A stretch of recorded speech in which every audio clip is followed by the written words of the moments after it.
Hi, I'm Mary, a librarian and book reviewer with a focus on stories written for kids, tweens, and teens. Today I get to share with you this book called Meet Pike's Peak by Lauren Thorpe and illustrated by Melissa Campbell. Pikes Peak is probably one of the more iconic locations in Colorado, and there's a lot of things to see and do there. In this book, Pikes Peak tells you exactly all of the fun things to do from its own point of view.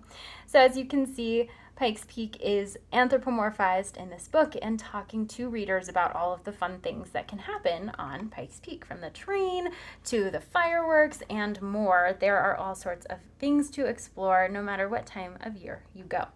So in the story, there's not a huge amount of text. It is rhyming in nature, so great for toddlers and preschoolers who might be visiting Pikes Peak for the first time or who might live close by.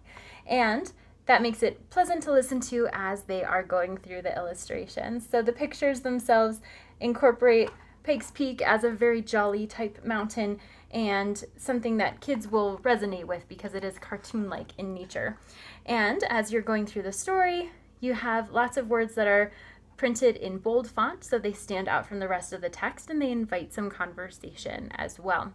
So as you can see, there's lots of colors that go along with the natural landscape in the Pikes Peak area, the flora and fauna that's found there, and just the fun and adventure that goes along with getting to the top of Pikes Peak, no matter how you happen to do that.